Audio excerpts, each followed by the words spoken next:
Today, Debbie Flower and myself tackle a question from West Virginia about successful table and wine grape growing techniques. And the tips we have would benefit any backyard grape grower, no matter where you live. Plus, we tackle questions about fig growing, peach leaf curl, and the benefits of no-till gardening. So put that rototiller away. It's all in episode 386, Grape Growing Basics and More. We're podcasting from Barking Dog Studios here in the beautiful Abutilon jungle in suburban Purgatory. It's the Garden Basics with Farmer Fred podcast, brought to you today by Dave Wilson Nursery. Let's go. We like to answer your garden questions here on the Garden Basics podcast. Debbie Flower is here, America's favorite retired college horticultural professor, and we get a question from Brandon in West Virginia. And he says, I absolutely love this podcast on Spotify. I work on excavating equipment in the city, and the noise of the city makes me really enjoy the calmness of the garden. I've been doing gardening for a few years, and it has been super calming and very rewarding. I've listened to every episode, but one thing I don't seem to remember hearing on your show is about growing grapes. I live in the panhandle of West Virginia, Zone 6A, USDA Zone 6A, and I have had no luck with grapes. Any advice on getting started? Also, how do you protect them from harmful insects and disease? I love every question you have on the show. Keep up the good work. Thank you for posting something that's specific to gardening in a way that's actually educational and fun. And now for your entertainment part of the show, here's Debbie juggling grapes. I'm recovering from those compliments. Thank you. Yes. Thank you very much for that. Well, yeah, getting started growing grapes, and I guess this would apply to both wine grapes and table grapes and raisin grapes if you want to go there. Oh, if you want to go there, if you want to go to Fresno, yeah. They like full sun. They like good drainage. Yes, they like good sun. They like good drainage.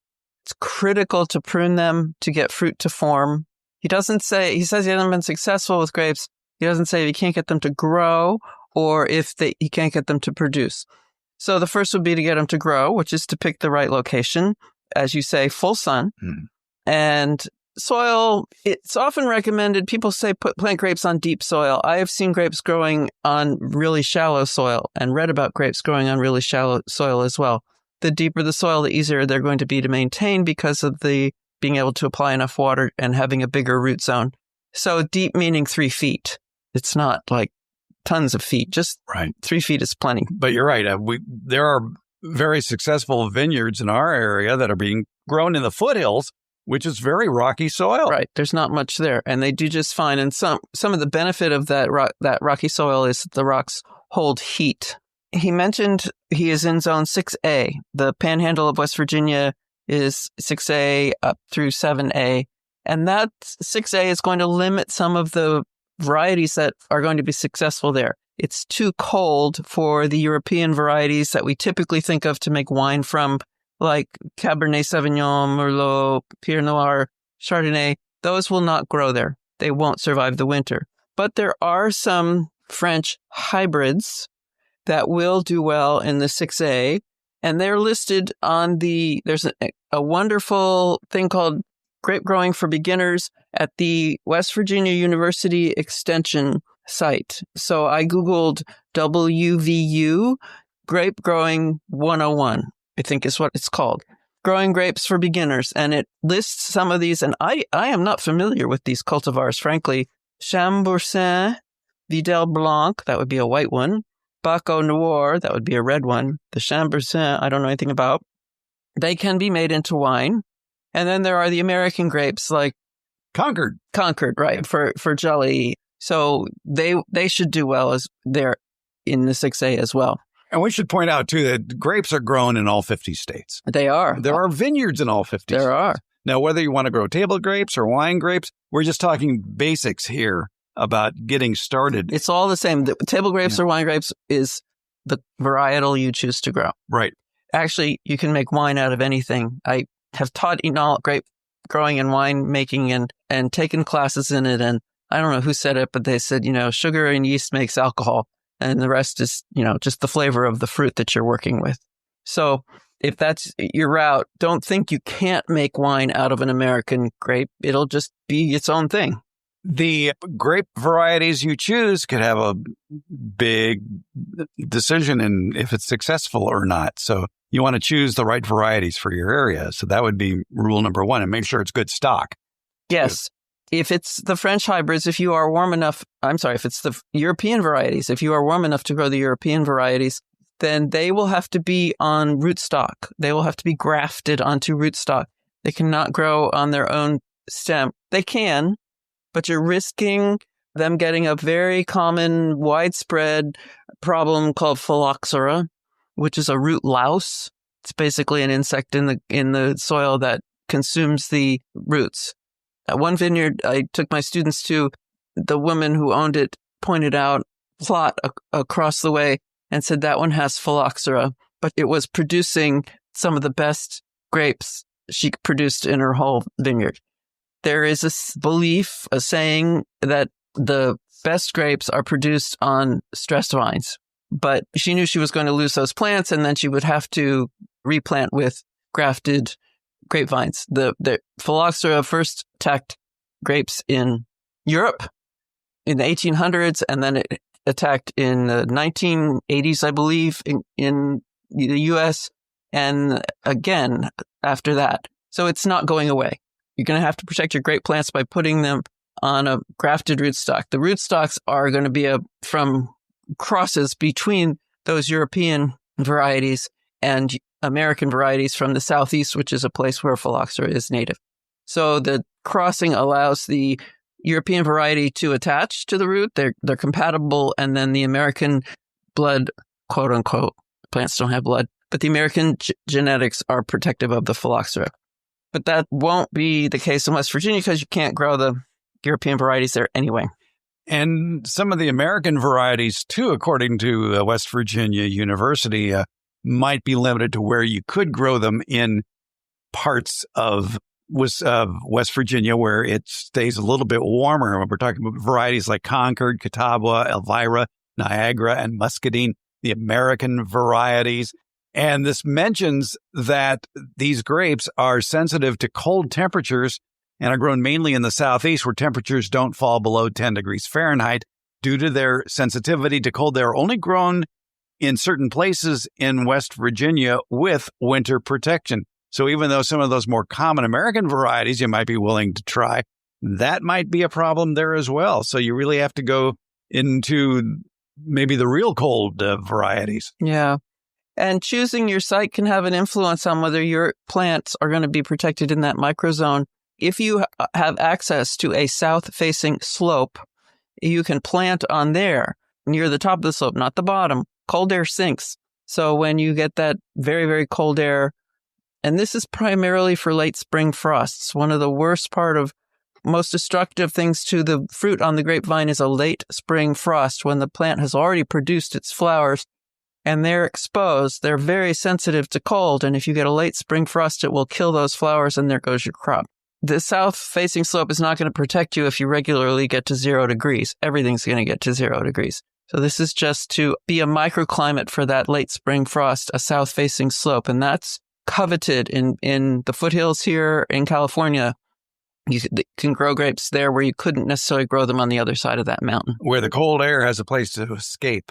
Yes, it can drain out from below them, yes. Right. So along creeks, you don't want to be down by the river. You want to be up on the hill beside it because the river will drain away that cold air in the spring. Yeah, plant your grapes where they have a view. There you go. Basically. And you put your house next to them. There you go. Yeah. So I guess like the French hybrids seem to be recommended for West Virginia. Because of that phylloxera outbreak you mentioned, these hybrids tend to be more disease resistant and winter hardy than American varieties. They're known for their low tannins, high acid, and musky aroma. And there's that word again we can't pronounce. Chambourcin? That's good as any way, as far as I know. Vidal Blanc, as we found out, is a white wine. And Baco Noir, noir meaning red, I guess. Dark, okay, yes. Dark, okay. Yes. All right, so you may want to stick with those. Plant them correctly. When do you plant grapes? Well, I hadn't thought about that. I don't know that there's a limit. All right, I know that for West Virginia, they're saying either early fall or early spring. Fall planting should occur at least 6 weeks prior to frost to get sufficient root development. Roots will grow as long as the ground does not freeze. Mm-hmm. Spring planting should occur after the last killing frost, but fall planting is preferred over spring planting because the soil is warmer when you plant in fall. Yeah, and the plants can take advantage of that whenever that happens. And get established, yeah. Planting distance is going to be critical. I think for at home, they should be planted. I personally would plant them no closer than 8 feet. To me, that's close together. But some vineyards are much closer. The reason being that they ramble when they grow. They grow long distances, and it takes more pruning work to keep them from running over each other. So, and fertilization comes into play on that. You don't want to give them too much nitrogen. I would only apply nitrogen, which is the first number on a fertilizer bag, if I see symptoms, if I see very small new leaves once they've matured and the plant is losing old leaves, or if I see lots and lots of yellowing in the whole plant. That could be a lot of things. So check it out first. There are a lot of good graphics of how to design that trellis or arbor to grow grapes on in this publication from West Virginia University. We'll have a link to it in the show notes so you can do that. Yeah, they did an excellent job on this website. But there are common steps you can take to help ease the planting process. And one of the steps they mention is prior to planting, soaking the roots in water for 3 to 4 hours or overnight. So they're hydrated. Also at planting, to remove all the canes except the more vigorous ones. The canes would be the ones coming out the top. Yeah, when grapes are typically pruned into a T shape. And so you have the stem or the trunk. I think of it as alphabetically. The stem or the trunk comes out of the ground. So we're working backwards in the alphabet.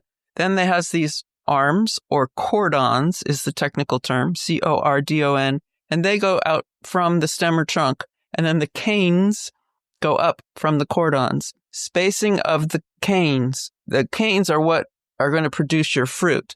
And the fruit is produced on wood or growth that occurred buds that were produced last year. Buds, yes.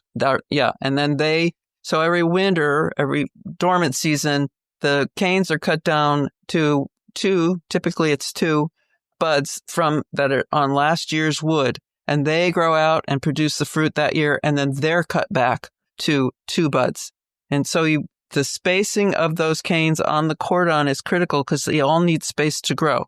A foot, 6 inches, it varies apart. And then you need to be able to spread the canes out somehow. Typically, it's up and down in many vineyards to allow them to get enough sun. There can be enough sun. There can be too much sun. There can be not enough sun. You need the buds themselves to be exposed to sun when you choose the ones you're going to keep. And then when they start to grow, then when they flower, then the fruit needs to get some sun, but not so much it gets sunburned. But the more critical thing, especially in a place like West Virginia that is humid, is airflow. You need airflow between the plants, within the plants. Otherwise, you're going to have a lot of fungal diseases. We'll have a link in the show notes that explains training and pruning grapes to a better way than we could do it. Yeah, pictures are really critical for pruning. So you're going to have a place in the sun. You're going to have well-drained soil. You're going to have space your plants far enough apart. Get the appropriate plants for your location. If they are the European varieties, then they need to be on rootstock to prevent them from getting phylloxera. You're going to have to support the initial vines with a trellis and then learn how to prune by looking at lots of pictures and talking to people. Yeah, exactly. Because as we said, they're growing grapes in all 50 states. I'm sure you probably pass 1 or 2 on your way home. Yeah. If you can get in there on the weekend, and they'll have a tasting room, but maybe you can get somebody to take you out in the field and show you stuff. Here you go. When you plant the vines, according to West Virginia, you want the lowest bud on the cane 2 to 3 inches above the soil surface. That makes sense. Mm-hmm. You want to trim away, I guess, damaged roots. Yes, one thing always. Before you plant. And the hole, it goes back to one of my favorite garden sayings. You want to dig a $10 hole for a $5 plant. Right. And that's true with grapes as well. Dig a hole 2 to 3 times larger than the root system, so you're able to spread the root system out.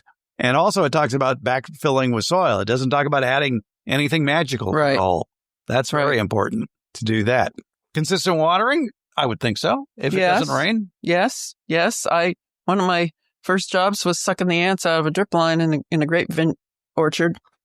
Sucking the grapes out of sucking the ants. Yeah, at that point, the drip line was on the ground. Now they've gotten wise, and the drip line is on a wire. This is in a wine vineyard, on a wire above ground, and it drops down, and it's much harder. The ants don't go in there. The ants were climbing inside the holes. Why would you have to suck them out? Couldn't you just turn the water on and flush them out? It didn't work. Really? Yeah. Wow, there were that many ants in there. This was Arizona. Okay. It's pretty hot and dry there. Wow, yeah, that would be, if you're an ant, that's a good place to be in a desert. Yeah. Yes. Inside a black tube that has water in it. All right. So basically it comes down to this, Brandon. Grapes require yearly pruning, a trellis system, and maintain that trellis system, regular fertilization, and regular weeding. But not a lot of nitrogen. They grow wild. They can grow. There's a grapevine. I think it maybe just died and they're starting another one. There was a grapevine on the UC Davis campus that covered, how much? 2,000 square feet? One big. Yeah, one trunk. And yeah, they would have conferences underneath it about grapes. Surprise, surprise. And of course, besides yearly pruning, there's also yearly harvesting. Mm-hmm. And you don't want to really leave any grapes on the vine. Right. Some of the classes I've gone to and the tours I've taken of vineyards, some people will walk like we talk about walking the garden every day, they will walk their vineyard and remove individual leaves so that the grape bunch is exposed to the correct amount of light and air. And they will also trim the bunches to allow the grapes to spread out a little more to get better airflow. There are a lot of good reasons to be trimming not only the bunches so that there's more air circulation between them. I believe here in California, if you're growing table grapes, the old saying was put your fist between the bunches, and there should be at least a fist difference in from one cluster to another, and also to cut the tails off the bunch in order to get bigger grapes. Right. So we could do that too. Yeah, if you really get into it. And then there are chemicals applied to table grapes to make them bigger. Gibberellin. Sounds like a character out of Cinderella. Gibberellin. But you don't want to get into that. No, you don't. This time, yeah. And as I've discovered too, in a lot of vineyards, there are more vineyards using mulch. Oh. To help preserve soil moisture. In the row. Yeah, because there's aisle maintenance too. What you grow in the aisle and then what you do in the row. And that aisle maintenance could be some plants that attract beneficial insects. Yes. Too. Like, I think I mentioned this on an earlier podcast about how more California grape growers are using alyssum as a ground cover because it attracts beneficials like hoverflies. Yes. Yes. And you want something in the aisle because then when it rains, you can still walk in there and not sink in the mud. There you go. Yes. And yeah, we didn't talk really about watering them, but yeah, this is where drip lines are a necessity for effective watering. And like you said, to have them not on the ground, the drip line's not on the ground, but going along up about 2 feet or so, going across. Yeah, I wouldn't say 2 feet, but yeah, it's up off the ground on a wire.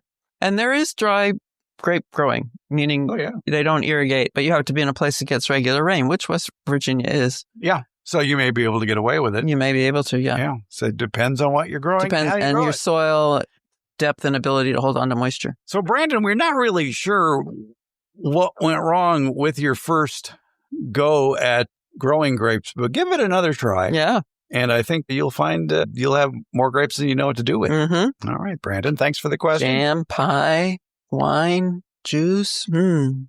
Juggling. Debbie Flower, thank you. You're welcome, Fred.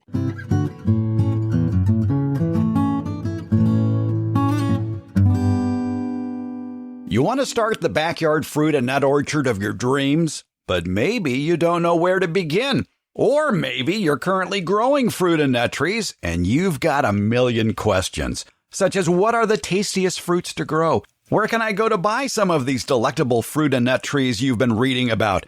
And then how do you care for all of these trees, including planting, pruning, and harvesting? I've got one online stop in mind for you where all these questions you might have will get answered. It's DaveWilson.com. That's Dave Wilson Nursery, the nation's largest wholesaler of fruit and nut trees for the backyard garden. They have planting tips, taste test results, and links to nurseries in your area that carry Dave Wilson fruit trees. Click on the Home Garden tab at davewilson.com for all of these links, including a link to their years of informative videos about growing fruit and nut trees that they've posted on the Dave Wilson Nursery YouTube channel. Start the backyard orchard of your dreams at davewilson.com.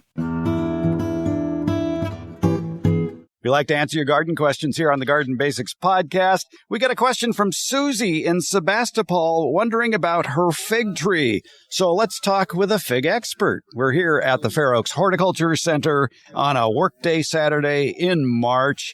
And Quentin Young is here, master gardener, landscaper. He knows his figs. They have figs here at the Fair Oaks Horticulture Center as well. And Susie asks, I'm hoping that you can figure out what is going on with our small, about 4 to 5 feet tall, underperforming fig tree. We believe it is a Violet de Bordeaux semi-dwarf variety, but we're not sure because someone else planted it. It's supposed to be extremely cold hardy. It was put in the ground approximately 5 years ago. It seems to be growing fine each spring, leafing out nicely, and is happy through most of the summer. We do get quite a few figs that start, about 40 or 50 figs. However, they never mature, and then they fall off the tree. We do live in Sebastopol, which, by the way, folks, is in Sonoma County in Northern California, Zone 9, and our soil is very sandy. We also have a big gopher population, but the tree had been planted within a gopher basket, and the roots seem intact. Our microclimate in our yard can have extremely hot days, 90 to 100, and very cool nights in the 40s to 50s. In the winter, we do have many frosty nights. So we've tried watering more, watering less, and feeding with compost as well as using fertilizers over the past 5 years. I'm wondering if it needs more minerals, and if so, what kind? That's a lot of stuff there, Q. It is. They covered a lot of things on there. I guess my first question is it in the full sun? So from that description, I couldn't tell where the tree is planted. And the next question I want to check is, how big is their gopher basket and what are the roots actually like? Yeah, if the roots have been eaten by gophers, the roots that have grown outside that gopher basket, especially in sandy soil, that's good gopher country. Lean against the tree. See if it budges. See if it moves. If you see weakness in any direction that you push the tree, it could be a root issue. Yeah, and something else I was thinking about, they said they think it's a Violet de Bordeaux because somebody else planted it. But sometimes people plant figs that they find just growing in the middle of nowhere, and that's no guarantee that it's a good fig. So unless they know for sure, they might want to try grafting another variety on there just to make sure. What are ideal conditions to grow figs? Full sun, southern or western exposure, low water. They're pretty easy maintenance. They grow in a lot of arid climates, and I'm wondering if the marine influence in Sebastopol, since it's fairly near the Pacific Ocean, might play a part in that. Could be, depending on the kind of weather pattern that they have, sure. I know in the Bay Area, I'd have a hard time growing figs, let's say in San Francisco or Daly City. Well, there's a clue. And as far as fertilizers, I've never worried about fertilizing a fig tree. Do you fertilize fig trees? We don't fertilize our fig trees here at all. We barely water them, too. That's a good situation then if they are providing too much water, even though it's sandy soil, that could lead to fig drop. It could be as well, yeah, sure. And we don't know how they're watering. No, we don't know how they're watering, how long they're watering, how much they're watering. Yeah, those are all good questions. It is sandy soil, so it might require getting a soil moisture meter and measuring around the tree at root depth. Doing a little bit of excavating with a trowel or something just to see what the soil is like, also to look to see what the roots are like. And then she ends with saying she wonders if she needs more minerals, and if so, what kind? I'd say nothing. They're just so easy to grow. They don't really need a lot of fertilizers or minerals. Yeah, and the fact that it is setting fruit, but the fruit is not maturing, that goes back to what you said originally about there being too much shade. Could be too much shade. We have a Breba crop here, too, that usually drops off before we get our next crop. But yeah, there's a lot of questions I'd like to know about that fig. Breba, by the way, is spelled B-R-E-B-A. It is not acceptable in either Words with Friends or Scrabble. But if you grow figs, you want a Breba crop because it's an early crop, usually in spring. And then there's another crop in late summer, early fall. Yeah, and we find ours isn't the best, that first crop. It's the second crop here that's the best. Right, as far as size goes. Yeah, size, yeah. But still, the Violet de Bordeaux is an excellent fig tree, and it is fairly modest in size. I won't say completely. I think ours is easily 10 feet tall that we have to keep trimmed. Yeah, and that's kind of semi-dwarf for a fig. Yeah, but it's a good heirloom variety, yeah. Yep. All right. Susie in Sebastopol, it all depends on, I guess, how much shade you have and if it isn't too much shade. And when we say too much shade for a fig tree, or if we say you got to give it full sun, what are the numbers? I'd want at least 10 hours of full sun. Oh, 8 to 10. Okay. Yeah. Right. I was going to say, wow. All right. And then again, that sandy soil might be problematic. I like the idea of adding compost or mulch to the top of the soil, too, to preserve soil moisture. Yeah, it might be, but I think I'm wondering if it might be to do with their climate in Sebastopol. Like you said, that maritime kind of foggy climate, that might be having something to do with it.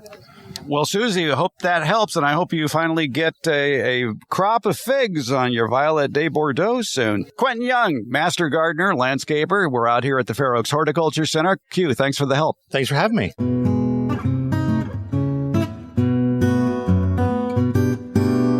It's early spring, and social media ads and influencers are overflowing your internet feeds with supposedly surefire items and techniques for your warm season garden, and they're usually designed, frankly, to separate you from your money. In this week's Beyond the Garden Basics newsletter, we tackle a popular topic in this season's online planting advice that you might be considering for your 2025 garden: purchasing biostimulants for your plants. Plus, the Beyond the Garden Basics newsletter has expanded.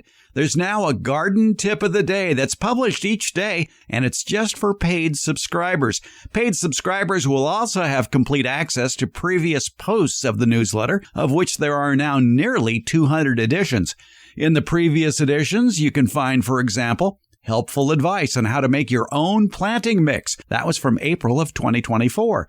You can find out about the best roses to grow for cut flowers from May of 2023. And the plants that attract the most beneficial insects from May of 2022. But again, these previous posts are only available to paid subscribers. Free subscribers to the Beyond the Garden Basics newsletter are welcome as well. They'll get each week's main newsletter that comes out on Fridays. Your paid subscription to the newsletter supports the ongoing efforts to produce both this newsletter and the Garden Basics with Farmer Fred podcast that you're listening to now, which is available completely for free wherever you get your podcasts. Find out more information about the Beyond the Garden Basics newsletter in today's show notes at our homepage, gardenbasics.net, or at Substack. And thank you for your support. We like to answer your garden questions here on the Garden Basics podcast from San Luis Obispo, California, a beautiful coastal city in Central California. Peg writes in and says, I really learn a lot in listening to you. This recent broadcast you had on peach leaf curl touched a really sad episode in my home orchard. I had been getting the best peaches until last year when peach leaf curl actually killed the tree. I did the preventative strategies like picking up prior infected leaves, and I had sprayed the tree, though unfortunately only once. But the infestation was way too intrusive for the tree to survive, and this is the second time this has happened.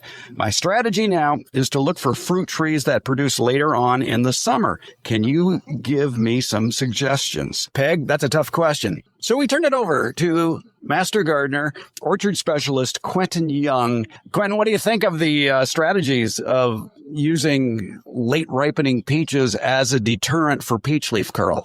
I think that is a good option, especially if they're leafing out late. One of our earliest ones, Eva Pride, which starts blooming sometimes in February, got hit really bad every year with peach leaf curl, and we ended up taking it out. Especially when you get hit year after year, it just reduces the vigor of the tree. And we've talked in the past about strategies for dealing with it at this stage of the year. You can't spray. It's too late to spray, but you can fertilize the tree to give it a boost. You can cover up underneath the tree with fresh mulch in order to keep those spores from bouncing back up. And of course, clean up too, cleaning up the fallen leaves. But it doesn't make sense to be removing any of the affected leaves now. Wait till they fall on the ground. Yeah, and then the client had mentioned that, or on the letter, that she had sprayed. So I'm always curious, like, what did you spray with and when?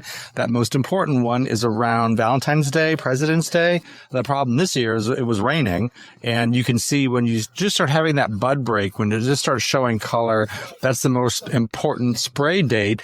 But again, if it's raining, you can't do anything about it, and those fungal spores will get in there. Yeah, we like to call that stage the popcorn stage of bud development, where it's just showing a bit of white. And you're right, yeah, you need like 6 dry days afterwards, maybe sunny, windy weather to mitigate the spread of peach leaf curl after you've sprayed. So, yeah, you could try, Peg, some late ripening varieties. I've grown Fairtime, a couple of others. Oktoberfest you might want to try, which has, I think, as the name would imply, an October harvest. And Kawea. Have you ever grown a Kawea? No, but I saw that was one of Sunset's picks a couple years ago. I've always wanted to try it. I just haven't seen it that available at most nurseries yet.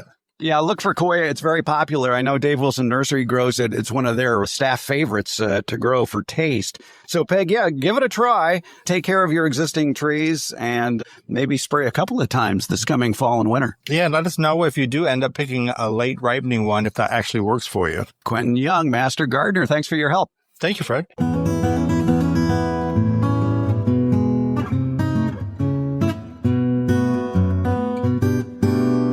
It's early spring, and you just might have a hankering for pulling out the old rototiller to get the soil ready for your warm season garden. The problem is that rototilling may do more harm than good. According to the University of California Sonoma County Master Gardeners, there's recent scientific studies that have shown that no-till gardening makes the most sense. No-till gardening, it promotes minimal soil disturbance for nurturing the underground ecosystem of all those macro and microorganisms. But actually, there is one good time for using that rototiller, and that's before planting in a new area that's never been cultivated or has been lying dormant for a number of years, and that's called one-time tilling. A one-time tilling of a new bed breaks up compacted soil or sticky clay in which you can incorporate large amounts of organic matter. A one-time tilling removes massive and invasive shrub and tree roots. A one-time tilling loosens soil for removing large, thick, invasive weeds in a new food garden where other organic methods are ineffective or unwanted. A one-time tilling offers a chance to change the soil's acidity or alkalinity levels. Obviously, we're talking about pH here. You incorporate limestone to raise the pH, or you incorporate sulfur to lower the pH. But actually, that's a rather rare need for most gardeners. For most food and flower gardens, a desirable pH reading is usually between 6 and 7. More acid-loving plants, like blueberries, though, would prefer a pH under 6. Asparagus can thrive in more alkaline soils, up to a pH of 7.5. Another advantage to one-time tilling? A one-time shallow tilling creates small soil particles for broadcasting seeds in a new bed. But frankly, you could do that with a stiff metal rake. Are there any other advantages to keeping that rototiller in the garage or shed? Well, obviously, no-till gardening requires less physical effort. The no-till approach, it offers many advantages to the vast web of life beneath the soil that's easily destroyed when that environment is severely altered by those churning metal blades. A no-till approach results in an improved method for growing food, and here's how that's done. No-till gardening preserves the natural web of soil that includes earthworms, fungi, bacteria, and a myriad of other micro and macroorganisms. No-till prevents dormant weed seeds from being pulled up to the soil surface where they can more easily germinate. You don't want that. No-till reduces the frequent stirring or cultivation that compacts and breaks down soil structure. Untilled soil preserves the structure of soil aggregates that allows for higher water infiltration and greater soil water storage capacity. Untilled soil, it builds up a system of pores that moves water up, down, and sideways, and that results in more efficient use of water. Untilled soil is better able to retain more humus, or it's also known as tilth, leading to improved plant nutrition, disease resistance, soil aeration, and water-holding capabilities. Undug soil retains, it doesn't release carbon dioxide that's in the ground. It's there in the form of compost, which is derived from the decomposing of previous crop roots. Untilled soil holds layers of compost and fertilizers on top of the soil, where nutrients can be lightly worked in when planting and transplanting. And as mentioned, untilled soil keeps those dead roots in the ground after crops are harvested. That increases carbon content as food for microorganisms, resulting in a healthier soil life. And that means less work for you in the garden. We'll have a link in the show notes today to this report about the benefits of no-till gardening from the Sonoma County Master Gardeners.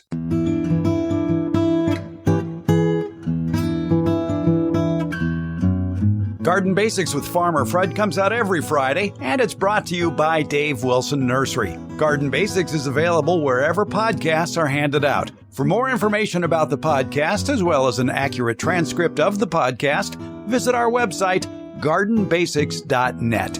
And thank you so much for listening and your support.